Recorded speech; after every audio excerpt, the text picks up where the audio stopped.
बच्चे स्वागत है हमारे इस एसएससी हिंदी यूट्यूब चैनल में। तो देखिए मैं आपने थंबनेल में देखा ही होगा जो पिछले साल की जो भी पेपर आई हुई थी उसको हम बारीकी से डिस्कस करेंगे। आप लोगों को मालूम है कि एसएससी जीडी का जो एग्ज़ाम होने वाला है यहाँ पे बहुत सारे बच्चे प्रिपरेशन कर रहे हैं, लेकिन उन लोगों को कन्फ्यूज़न हो रही है कि जीके कहाँ से पढ़े, मैथ्स कहाँ से पढ़े, रीजनिंग कहाँ से पढ़े, कैसे पढ़े, ना पढ़े, बहुत सारी की कन्फ्यूजन बनी हुई है। ठीक है, रास्ता ही नहीं दिख रहा है भाई। रास्ता तो दिखनी चाहिए कि आप लेफ्ट जाइएगा कि राइट।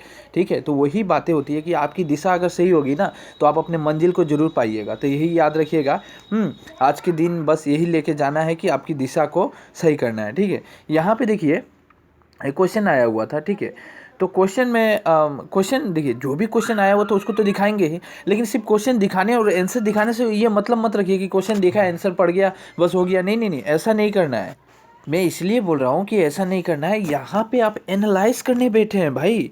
यहाँ पे आपको समझना है कि किस कैटेगरी पे क्वेश्चन आ रहा है, किस टाइप पे क्वेश्चन आ रहा है। उस टॉपिक को उठा के अलग अलग पढ़ना है। समझ में आ रहा है कि नहीं मैं क्या बोल रहा हूँ? समझ में आ रहा है कि नहीं बोलिए। जो भी नहीं, अगर कुछ भी प्रॉब्लम हो जरूर कमेंट करना है। मैं बार बार यही बोल रहा हूँ बच्चे, जरूर कमेंट करना है। देखिए ये जो क्वेश्चन आया हुआ था, हम इससे क्या सीखेंगे? हम आपको बोल रहे हैं हम अपने बेस को थोड़ी स्ट्रॉन्ग करेंगे। देखिए यहाँ पे क्वेश्चन आया हुआ था, क्वेश्चन के द्वारा ही मैं अपने आप लोगों की बेस को स्ट्रॉन्ग कराने की कोशिश करूँगा। मछलियों में मौजूद राइबोफ्लो विन को डैश के रूप में भी जाना जाता है। देखिए मछलियों के अंदर जो राइबोफ्लोविन होती है उसे विटामिन B2 के नाम से जाना जाता है। अब देखिए विटामिन B2 के नाम से, यानी हम ये क्वेश्चन पढ़ के मुझे ये एक एनालाइज हुआ, एक मैं सोचा कि अच्छा एग्जामिनर विटामिन के ऊपर भी क्वेश्चन पूछता है तो क्यों ना हम विटामिन की पूरी कैटेगरी की ही पढ़ जाएं। चाहे वो आप लूसेंट से पढ़ें, चाहे आर्यन से पढ़ें, कहीं से भी पढ़ें, बहुत अच्छा, दोनों ही अच्छा बुक है, आप रेफर कर सकते हैं। बहुत ही अच्छा बुक है, आप अमेजन से मंगवा लीजिए। एक तो मैं बोलता हूँ आपको साधारण 30 रुपीज़ की एक आर्यन की बुक आती है, उसका मैं एक वीडियो बनाऊंगा। वहाँ से तो भाई क्वेश्चन ही आता है, सब कुछ क्वेश्चन जीडी वहीं से पूछता है। लूसेंट को आप पढ़ेंगे ना तो लूसेंट जो है, लूसेंट से पूरा CHSL CGL यहाँ तक कि UPSC में भी क्वेश्चन लूसेंट से आया हुआ है। क्या बोलूँ मैं, रेलवे तो पूरा लूसेंट से ही पूछता है। रेलवे तो मतलब लूसेंट का फादर पकड़ लीजिए, वही उसका बाप है, लूसेंट ही उसका बाप है। अब क्या बोलूँ मैं, ऐसा है। तो आपको बुक पढ़ना ही पढ़ना है भाई। ऐसा नहीं है कि आप यही पढ़ जाएं, यही देख लिए। आप चाहे हमारी वीडियो दीजिए, किसी और यूट्यूब की देखिए, वो सजेस्ट नहीं करेगा। वो बस उन लोगों को तो चाहिए कि उनकी चैनल ग्रो करे। हमारे ये मतलब नहीं है, हमारा बस हमेशा से मतलब रहा है बच्चे अपनी ज़िंदगी को सही दिशा में लेके जाए। यही मेरा मकसद रहा है और इसी मकसद के ऊपर ही मैं अपनी वीडियो को बनाता हूँ। देखिए अब बोलते हैं विटामिन के। आप जानते हैं विटामिन के की कमी से ब्लड में जो थक्का जमना है वो बंद हो जाता है।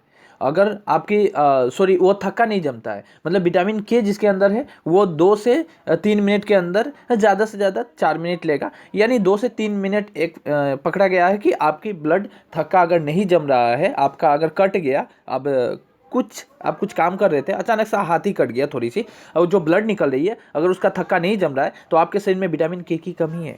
समझ में आ रहा है? तो इसी तरह करके एक एक एनालाइज करके पढ़ना है बच्चे। विटामिन सी की बात करें, आपको मालूम है नींबू में, खट्टे चीज में विटामिन सी पाई जाती है।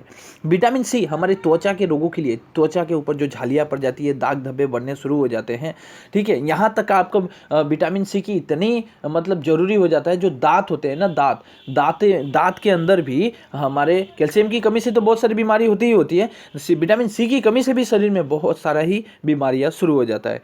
ठीक है, विटामिन B12 शरीर को जरूरी है भाई। स्वस्थ ताजे रहने के लिए शरीर को विटामिन B12 बहुत ही जरूरी है। विटामिन डी की बात करें, मछलियाँ जो है ना, मछलियाँ की जो माथा होती है, मछली की जो तेल, आपके मम्मी पिताजी तेल बोलते हैं जब मछली की तेल है इसको खाना चाहिए। हाँ भाई, खाना चाहिए। मछली की तेल में विटामिन डी होता है भाई, उसको भी खाना चाहिए। ठीक है, तो देखिए एक तो बात है कि इससे हमें ये मालूम हुआ, हम देखिए इतना ही नहीं तोड़ेंगे। मैं इतना तोड़ के अगर बताऊं तो वीडियो 2 घंटे की बनेगी, ऐसी बातें नहीं है। आपको एक्स्ट्रा समझना है जरूर कमेंट करें, हम एक एक करके एक्स्ट्रा पार्ट लेके आएंगे, मैं खुद ही लेके आऊँगा। मैं आप लोगों को ये दिखाना आपकी दिशा को लाने के लिए मैं दिखाना चाहता हूँ। पेपर दिखाना ही मेरा मेन मकसद नहीं है, पेपर से आपको सही रास्ता दिखाना मेन मकसद है। चलिए, तो ये था। महान भारतीय खिलाड़ी विजय अमृतराज निम्न में से किस खेल से संबंधित है? अब ये भी बातें हैं कि देखिए इससे हमें यह समझ में आ गया, खिलाड़ी और खेल, ये 2 क्वेश्चन बनेंगे। एक क्वेश्चन तो बनेगा खिलाड़ी और खेल, किस खिलाड़ी किससे मतलब रिलेटेड है। जैसे मान के चलिए सचिन की बात करें, सचिन हमारे क्रिकेट से रिलेटेड है कि नहीं है?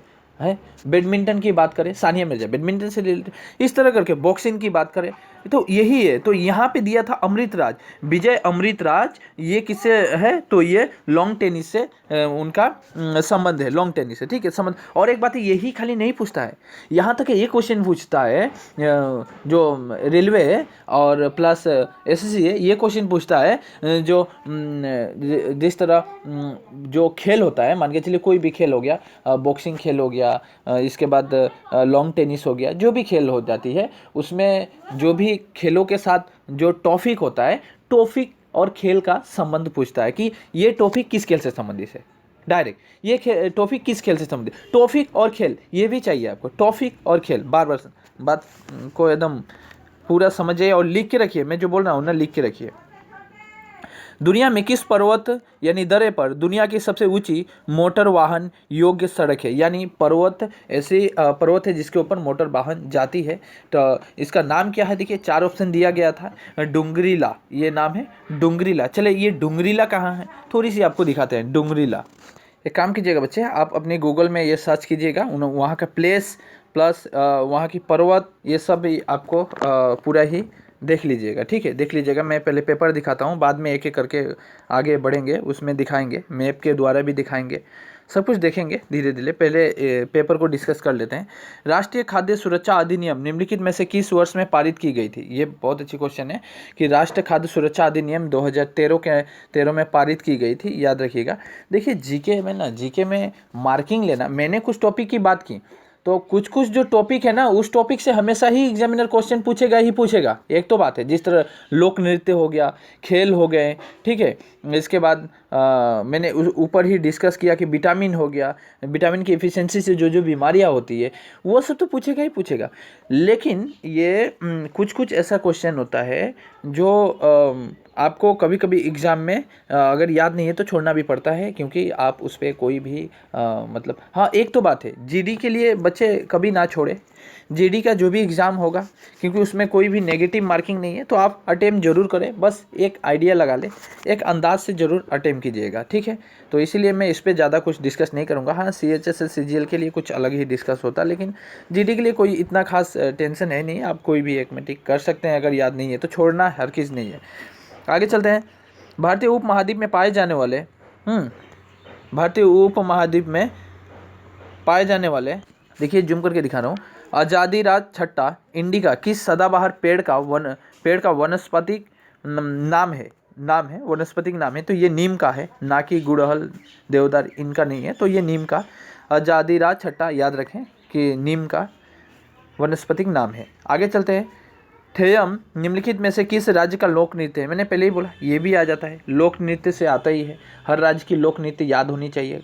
जिस तरह केरल का हो गया, हाँ, उसके बाद पंजाब की हो गई, उसके बाद असम की हो गई, उसके बिहार उड़ीसा, सभी जगह की लोक नृत्य आपको याद होनी चाहिए, ठीक है। और इस देखिए ये लोक नृत्य याद करने का ट्रिक भी है, ऐसी बातें नहीं है कि आप परफेक्ट आपको याद भी हो जाएगा, बच्चे भूल भी जाते हैं, तो कुछ कुछ ट्रिक के द्वारा ही याद किया जाता है। मैं उसके ऊपर एक वीडियो बनाऊंगा, लोक नृत्य हाँ याद करने की ट्रिक, ऐसा रहेगा वीडियो, तो वो बना दूंगा मैं। ये देखिए केरल से है, हाँ थेयम केरल का लोक नृत्य है, केरल राज्य की, मणिपुरी इनका नहीं है। देखिए 7वीं शताब्दी में प्रारंभ के साथ थानेश्वर और कनौज, देखिए थानेश्वर और कनौज ये प्राचीन हिस्ट्री अगर पढ़े हैं, चाहे वो लूसेंट और इससे जिससे भी पढ़िए, लूसेंट के अंदर ये डायरेक्ट दिया हुआ था क्वेश्चन, डायरेक्ट है वहाँ पे, आप जब पढ़िएगा तो 7वीं शताब्दी में प्रारंभ के साथ थानेश्वर और कनौज के सिंहासन पर कौन विराजमान थे, तो हर्षवर्धन थे। हर्षवर्धन थानेश्वर कनौज में विराजमान थे। 7वीं शताब्दी की बात की जा रही है, इससे पहले भी। और कभी कभी ऐसा भी पूछता है जय गंधार की राजधानी कहाँ है, हाँ इस तरह काबुल की राजधानी, इस तरह करके गंधार काबुल इन राजधानी उस समय था, तो अलग अलग राजधानी बनाई गई थी जिस तरह। हाँ एक बात और है, ये राजधानी तो मैं प्राचीन का बोल रहा हूँ, लेकिन अभी का भी राजधानी पूछता है, साधारण सी कोई भी कैपिटल तो पूछेगा ही पूछेगा, ठीक है हमारे देश का। हाँ आजकल कैपिटल किंतु सिंपल नहीं पूछता है, दिल्ली की कैपिटल क्या है कि नहीं, ऐसा नहीं पूछेगा, असम की कैपिटल क्या है, ऐसा क्वेश्चन आजकल नहीं आ रहा है। आजकल आ रहा है कि डायरेक्ट पूछेगा श्रीलंका की कैपिटल कहाँ है, ऐसा करके पूछेगा। मतलब देशों के जितने भी देश है, सभी देश की कैपिटल आपको याद होनी चाहिए, ठीक है, वो भी ट्रिक के साथ ही याद करना है। फरवरी 2019 की स्थिति के अनुसार विश्व के बैंक की मानव पूंजी सूचांक HCI रैंकिंग में भारत का स्थान, ये एक रैंकिंग वाला तो पूरा ही याद करना है, भारत की रैंक किस में कितना है, ठीक है, किस इंडेक्स में भारत की रैंक कितना है। हर इंडेक्स में रैंक आपको, या इससे एक किंतु एक आपको टॉपिक मिल गया, इस टॉपिक को लिख के रखिए कि हमें भारत की रैंक हर परिस्थिति में याद ही रखना है। ठीक है, तो ये वर्ल्ड बैंक, विश्व बैंक में मानव पूंजी सूचांक के अंदर देखा गया था 2019 में, तो ये कितना था, 115वां था। लेकिन एक बात बोले, ये एक्चुअल में ये 2019 का पूछा था। देखिए एग्जाम हुआ था उस समय तो 19 का ही पूछेगा, एग्जाम 19 में हो रही है भाई, तो 19 का ये एक्चुअल में करंट अफेयर्स है बच्चे, ये करंट अफेयर्स है, यही वाले याद ना कर ले, क्योंकि अभी आपको रिसेंट वाला याद करना पड़ेगा। 2021 में, 2020 और 21 के अंदर जो जो रैंक है भारत का, हर परिस्थिति में आपको याद ही करना है। ठीक है, पृथ्वी के वायुमंडल की किस परत में ओजोन परत पाई जाती है। हाँ ठीक है, ओजोन परत समताप मंडल, सही है। वायुमंडल, क्षौमंडल, मध्यमंडल, ये तो क्लास 9 के एनसीईआरटी से है डायरेक्ट, क्या बोलूँ मैं, ये क्लास 6 के अंदर भी है, अब क्या बोलूँ मैं, एनसीईआरटी के अंदर है। तो इतना ही इजी है ये पृथ्वी, ये पढ़ लीजिएगा, वहाँ भी है, लूसेंट और आर्यन के अंदर भी है, पूरा ही क्षौमंडल, बहिमंडल, सब कुछ है, आयन मंडल। ठीक है, तो यही है, पृथ्वी की वायुमंडल की किस परत में ओजोन पाई जाती है, समताप मंडल में पाई जाती है। प्राकृतिक प्रक्रिया के माध्यम से किसी वस्तु का उत्पादन भारतीय अर्थव्यवस्था के किस क्षेत्र से संबंधित कार्यकलाप है। तो प्राथमिक क्षेत्र से, प्राकृतिक जो है ना एक प्राथमिक क्षेत्र होता है। ठीक है, इसके बाद चतुर्थ द्वितीय आता ही आता है। ठीक है, तो आप प्रकृति को प्राथमिक ही रखेंगे, क्योंकि हम प्राकृतिक से ही सब कुछ उत्पादन है, जो भी उत्पादन होती है प्रकृति उत्पादन करती है। इसके बाद मनुष्य ला देते हैं, मनुष्य सेकंड में आ जाएंगे, इसके बाद मनुष्य उसके द्वारा और कुछ बनाते हैं, उसको और अलग यूज़ किया जाता है, इस तरह करके आ जाते हैं। 2018 को प्राथमिक सदस्यता की दृष्टि से दुनिया की सबसे बड़ी राजनीतिक पार्टी कौन सी थी, भारतीय जनता पार्टी, और ये पहले भी थी और अभी भी है, अभी भी है। ठीक है, याद रखिए, अभी तो और ज़्यादा ही हो चुकी है। निम्नलिखित में से कौन दक्षिण भारत की सबसे लंबी नदी है। देखिए बहुत अच्छा क्वेश्चन है, दक्षिण भारत की लंबी नदी, सो वेरी वेरी इंपॉर्टेंट, इसका कोई भूलना नहीं है बच्चे। दक्षिण भारत की लंबी नदी आप कैसे भूलिएगा, दक्षिण भारत की लंबी नदी तो गोदावरी है। ठीक है, गोदावरी है। इसके बाद है एक क्वेश्चन बना है, 2022 में होने वाली शीतकालीन ओलंपिक खेलों की मेजबानी कौन सा शहर करेगा। 2022 में, ये क्वेश्चन क्या बोलूँ मैं, क्या बोलूँ बच्चे, ये जो क्वेश्चन है ना, ये क्वेश्चन रिसेंटली एनटीपीसी में पूछ दिया, अभी का अभी एनटीपीसी का जो 5th फेज़ हुआ था, 5th फेज़ में यही क्वेश्चन था, डायरेक्ट यही क्वेश्चन। ठीक है, तो ये आंसर यार वहाँ भी सेम, ये ऑप्शन भी चेंज नहीं किया था, मैं क्या बोलूँ, ऑप्शन भी सेम रखा था ये एनटीपीसी के अंदर, रेलवे का एनटीपीसी जो एग्जाम हुआ, दो जब सेम क्वेश्चन है जी, शीतकाल में ओलंपिक जो खेल मेजबानी होगा वो कौन सा शहर करेगा भाई, बीजिंग करेगा, डायरेक्ट पूछा था, इसका आंसर यही होगा। ठीक है, अब देखिए रामचरितमानस आ गया भाई, क्या बोलूँ मैं, अवधी भाषा में लिखी गई तुलसीदास की सबसे प्रसिद्ध बुक है रामचरितमानस। तुलसीदास की बहुत फेमस कहानी है, आप नहीं पढ़े हैं तो ज़रूर देख लें तुलसीदास के ऊपर ना। एक तो बात है देखिए कवि के बारे में, हाँ कवि परिचय तो ग्रामर में भी आएगा ही आपका, तो ज़रूर आपको जानना चाहिए। तो ये अवधी भाषा में लिखी गई थी रामचरितमानस। ठीक है, रामचरितमानस को हम सेकंड रामायण भी बोल सकते हैं, याद रखिए बच्चे, सेकंड रामायण रामचरितमानस को बोला जाता है।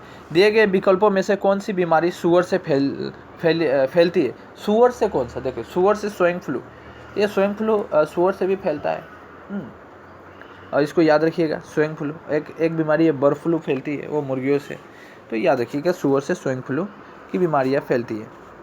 ऐतिहासिक स्मारक तलातल घर निम्नलिखित में से किस भारतीय राज्य में स्थित है। हाँ, इससे और एक इंडिकेट हो गया बच्चे कि हमें जो भी ऐतिहासिक है, इंडिया गेट हो गया, ताजमहल हो गया, हाँ उसके बाद लाल किला हो गया, जो भी राजा महाराजाओं की जो महलें थी, ठीक है, सब कुछ, अकबर का मकबरा हो गया, मतलब आर्ट एंड कल्चर इसको मान सकते हैं, आर्ट एंड कल्चर से क्वेश्चन पूछेगा ही पूछेगा। इसके लिए आप या तो एनसीईआरटी पढ़ लें, और नहीं तो कोई ज़रूरत नहीं, आप डायरेक्ट भी पढ़ सकते हैं। हाँ, आपका जो लूसेंट और ये से इसमें भी है, इसके ऊपर है कि कौन कहाँ पर स्थित है, इसके हाँ कौन कहाँ पर, हाँ इस टॉपिक के ऊपर मैं एक वीडियो भी बना दूंगा, कौन कहाँ पर स्थित है। चलिए सही बात है, याद आ गई, यादों में ही कुछ काम हो जाए। तो देखिए तलातल घर असम में है। ठीक है, तलातल घर कहाँ पे, रंग घर, तलातल घर याद रखिएगा असम में है। इसके बाद देखते हैं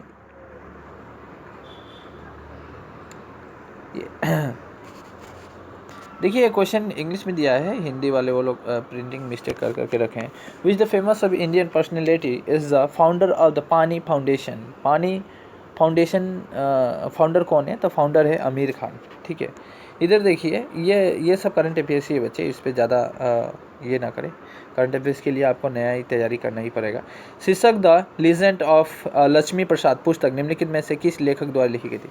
ये क्वेश्चन तो कभी नहीं छोड़ना है कि पुस्तक और लेखक, बच्चे याद रखिए, पुस्तक और लेखक, पुस्तक और लेखक।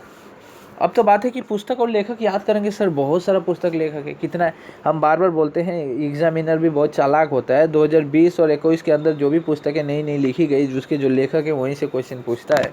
कुछ एक आध क्वेश्चन है जो कुछ एक आध ही रहता है जो पहले वाला प्राचीन वाला मान के चलिए, मॉडर्न वाला पूछता है, लेकिन ज़्यादातर हम देखें तो अभी वाला ही पूछता है। ट्विंकल खन्ना है इसके लेखक है, ठीक है। बुक का नाम क्या है? द लीजेंड ऑफ लक्ष्मी प्रसाद, ठीक है। तो वो कौन लेखक कौन है? ट्विंकल खन्ना, ठीक है। अरुंधति राय का बहुत ही फेमस बुक है, आप देख सकते हैं, बहुत ही, आप पढ़ना चाहते हैं तो पढ़ भी सकते हैं। जीडी की तैयारी कीजिए, पढ़ना वरना उधर का छोड़िए। देखिए, जनवरी 2019 तक भारतीय संविधान के अनुच्छेद की संख्या कितनी थी? हम एक बात बोलना चाहता हूँ, ये 19 का, ये भी करंट अफेयर्स है कि नहीं है? हाँ। तो चलिए, अगर दिया तो जानते हैं 2019 तक हमारे भारतीय संविधान के अंदर अनुच्छेदों की संख्या 448 है। पहले देखिए, जब संविधान बना था तब आर्टिकल कितने थे? तब आर्टिकल कितने थे भाई? 395। मैंने सर्कल कर दिया, फिर भी आप लोग नहीं बोल रहे हैं। बोलिए बोलिए, कुछ बोलना भी सीखिए, इतने बंद करके मत रखिए। अच्छा, दिए गए किस वर्ष के उपभोक्ता साक्षर संरक्षण अधिनियम के स्थान पर उपभोक्ता संरक्षण विधेयक 2018 को पारित किया गया था? 1986। ये आपको याद ही रखना है। उपभोक्ता संरक्षण अधिनियम जो पारित किया गया था 2018 को भी एक पारित किया गया, तो वो 1986 के उपभोक्ता संरक्षण अधिनियम के द्वारा पारित किया गया था। भारत में फ्रांसीसी उपनिवेश की राजधानी क्या थी? तो पांडुचेरी थी। हमने पहले बोला ना, राजधानी पूछेगा। देखिए, ये पहले का पूछे, अब क्या बोलूँ मैं, पहले का पूछ लिया ना। फ्रांसीसी लोग जब आए थे उस समय उनकी राजधानी कहाँ थी? पांडुचेरी थी। देखिए, कालीकट में तो वो आए थे, कालीकट में तो तुम्हारे पुर्तगाली लोग आए थे, है कि नहीं? वास्को डी गामा आया था कालीकट में। तो ये हिस्ट्री है, हिस्ट्री आपको इतिहास जाननी चाहिए, इतिहास में थोड़ी इंटरेस्ट रखिएगा। एक बात कहना चाहता हूँ कि आप लोग अगर हिस्ट्री ही पढ़ना है और साइंस पढ़ना है, साइंस में बहुत सारा साइंस का क्वेश्चन है इसके अंदर, तो मेरा कहना है कि आप एक काम कर सकते हैं, क्लास 10th की जो भी हिस्ट्री और साइंस है, बस 10th की और 9 की भी ले लीजिए, क्योंकि 9 के अंदर जो भी आपका इन्वायरमेंट के ऊपर जो भी है वो 9 बेसिस पे आता है और 10 बेसिस पे साइंस आ जाता है। और ये जो है ये डायरेक्ट 10 के अंदर से ही है, क्लास 10 के अंदर से। CBSE उठाइए व NCERT उठाइए, उसके अंदर से। अब ऐसा नहीं करना सर CBSE अभी मोटा मोटी दोनों का बुक मैंने एनालाइज किया, एक ही है, कोई अलग नहीं है, तो दोनों ही पढ़ सकते हैं, दोनों में से किसी को पढ़ सकते हैं। देखिए, एक ये क्वेश्चन तो और आपको आश्चर्य लगेगा कि 2 क्वेश्चन आ गए कि हरेली का त्यौहार निम्नलिखित में से किस राज्य में मनाया जाता है? जो त्यौहार है, नृत्य है, मैंने पहले बोला कि ये चाहिए, इस पे 2 क्वेश्चन बन गई, एक तो नृत्य बन ही गया, एक त्यौहार भी बन गया, तो इसको कभी छोड़ना नहीं है। ऐसे ऐसे टॉपिक को आपको लिखने के रखना है और इस टॉपिक को हमें पढ़ना ही पढ़ना है। ऐसा सोच लेना है कि हम टॉपिक ख़त्म करेंगे भाई, हमको क्वेश्चन से मतलब नहीं है, हमको टॉपिक खत्म करना है। हरेली का त्यौहार निम्नलिखित में से किस भारतीय राज्य में मनाया जाता है? तो छत्तीसगढ़ में। आपको टॉपिक खत्म करना है। स्टैटिक्स जीके बहुत ज़्यादा पूछता है, स्टैटिक्स जीके। बच्चे बोलेगा, कोई बोलेगा सर स्टैटिक्स जीके यही है ना, स्टैटिक्स जीके। कैपिटल हो गया आपका, खेल से हो गया आपका, कौन फेमस है, उसके बाद ऐसा होगा पहला महिला पहला पुरुष ये भारत का कौन क्या बना था, गवर्नर कौन था, ऐसा इसमें स्टैटिक्स हो गया। इंडिगो एयरलाइंस का सह संस्थापक कौन है? राहुल भाटिया। देखिए, अभी चेंज हुआ है, ये पहले थे राहुल भाटिया, तो अभी देख लीजिएगा करंट अफेयर। एक बात है, ये मैथ्स है, मैथ्स जरूर सिखाऊंगा, बहुत ही ईजी। मैथ्स का क्या बोलूँ, मैथ इतना ईजी आता है, लेकिन मैथ्स के लिए आपको बेसिक याद होना चाहिए बच्चे, बेसिक। अगर बेसिक नहीं याद है तो मेरा अब वीडियो शुरू होगा, मैं बेसिक में पहले परसेंटेज से शुरू करूँगा, मैं परसेंटेज जाऊँगा, रेशियो जाऊँगा, उसके बाद धीरे धीरे हम लोग बढ़ेंगे। उसके बाद आपका आएगा profit loss, SICI, time and work, time and distance, trigonometry, mensuration, 2D 3D सब कुछ आएगा धीरे धीरे, अलजेब्रा आएगा, इस तरह करके बढ़ेंगे, क्योंकि रिलेशन बनाते चलेंगे। मैथ्स क्या करता है, मैथ्स क्या करता है, अपने आप में रिलेशन है, इंटरलिंक रखता है। कैसे? रेशियो से ही हमारा प्रॉफिट लॉस इंटरलिंक है, रेशियो से ही हमारा आपका इधर परसेंटेज से ही रेशियो भी लिंक है, मतलब सब अपने आप में लिंक है, इंटरलिंक है। तो बाय द वे ये समझ में आई होगी, जो भी मेन पॉइंट बना मैं आपको दिखाया। देखिए बच्चे, एक काम कीजिएगा, आप अपने दोस्तों को शेयर कर सकते हैं। जो एक यूट्यूब चैनल है जिसके माध्यम से हम लोग पूरा कोर्स कवर कर सकते हैं, आपको पूरा ही कोर्स कवर कराऊंगा, ये मेरा चैलेंज है। और एक बात है, हिंदी एक ऐसा सब्जेक्ट है जिन जिन बच्चे इंग्लिश में प्रॉब्लम है, वो इंग्लिश ग्रामर नहीं करना चाहते हैं, हिंदी करना चाहते हैं, हिंदी के लिए स्पेशली वीडियो बनेगा और वहीं से हिंदी आएगा। मैं डायरेक्टली बोल रहा हूँ, हिंदी पढ़ने की तरीकाएँ क्या है, मैं ज़रूर सब कुछ वीडियो बनाऊँगा। आप इस चैनल पर बने रहें और सब्सक्राइब कर लें और अपने दोस्तों को भी शेयर करें कि आप भी इस चैनल पर आइए, ठीक है। आप लोगों के लिए मैं ये चैनल, मेरा एक ही लक्ष्य होता है कि आपको सही दिशा दिखाना, ना कि आपको भटकाना। आप देखिए, डायरेक्टली अगर बोल देता जी ये याद कर लीजिए, ये याद कर लीजिए, ये याद कर, नहीं, ऐसा थोड़ी होता है कि आप सब याद कर लें, ऐसा नहीं। टॉपिक को कंप्लीट करना ज़रूरी है, इसलिए बोला मैं आपको सही दिशा दिखाऊंगा, सही रास्ता दिखाऊंगा, किस तरह पढ़ना है वो बोलूँगा मैं, क्या बुक रेफ़र करना है वो बोलूँगा मैं। कोई भी प्रॉब्लम है, आप मुझसे व्हाट्सएप में भी डायरेक्टली फ़ोन करके या कोई मैसेज करके बात कर सकते हैं। मैं आपकी प्रॉब्लम को तत्पर तैयार हूँ, आपकी जो भी असुविधाएं हैं उसको दूर करने के लिए। तो बाय बाय, टेक केयर।